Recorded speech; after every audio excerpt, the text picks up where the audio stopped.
Good morning students, welcome to online class of business economics of +1 commerce. Stats का हमारा second chapter चल रहा है, जिसमें आज हमारा टॉपिक है चॉइस ऑफ मेथड। हमने अब तक methods of collecting primary data वो सारे डिस्कस कर लिए हुए हैं। उसमें हमने डिस्कस किया है कि हर मेथड की कुछ मेरिट्स हैं, कुछ लिमिटेशंस हैं, कमियां भी हैं। तो जब भी हमने कोई स्टैटिस्टिकल इंक्वायरी करनी होती है तो हमें उन हर चीज का ध्यान रखना पड़ेगा कि उसके क्या फायदे हैं मेथड के और क्या नुकसान है। फिर हमें ये देखना पड़ेगा कि हम जिस चीज की स्टडी करना चाहते हैं उसके लिए हमारे पास कितना टाइम अवेलेबल है, हमारे पास कितने पर्सन्स अवेलेबल है, कितना एरिया हमने कवर अप करना है, हमारे हाथ में कितना पैसा अवेलेबल है। ये सब चीजों को देखते हुए फिर हमने डिसाइड करना है कि हम इसमें से कौन सा मेथड ऑप्ट करेंगे। और इसके कुछ और पॉइंट्स हैं जिनको ध्यान में हम रख के चलते हैं। फर्स्ट है, अगर हमने लार्ज एरिया कवर करना हो तो डायरेक्ट पर्सनल इन्वेस्टिगेशन तो पॉसिबल ही नहीं है। उसमें हमें बहुत सारे एन्यूमरेटर्स यूज करने होंगे और उसमें हम क्वेश्चनियर मेथड यूज कर सकते हैं। If the areas are far flung that questionnaire should be send by post. और अगर जो एरियाज हम कवर कर रहे हैं वो बहुत दूर दूर हैं तो हम क्वेश्चनियर बाय मेल भी भेज के मेथड यूज कर सकते हैं।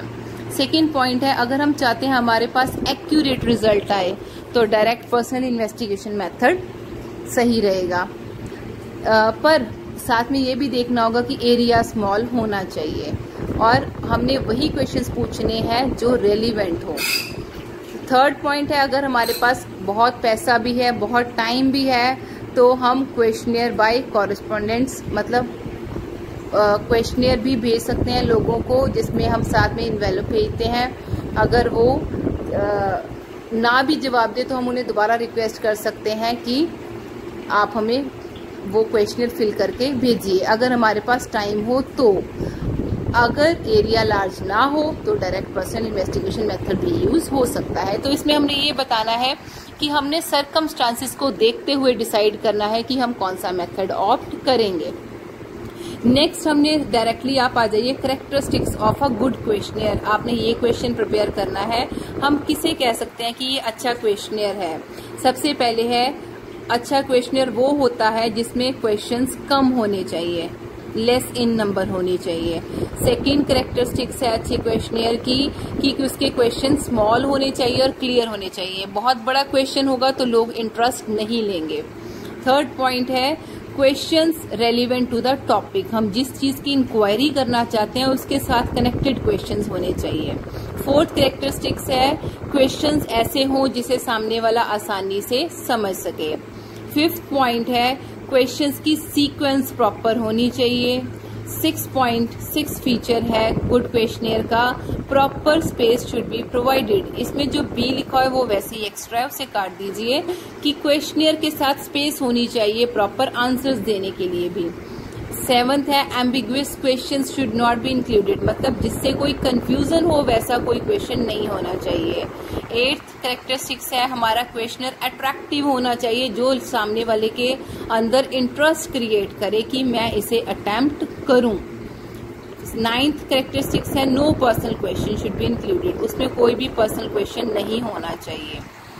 Only objective question should be asked, मतलब कोई सब्जेक्टिव नहीं होना चाहिए, पर्सनल नहीं होना चाहिए।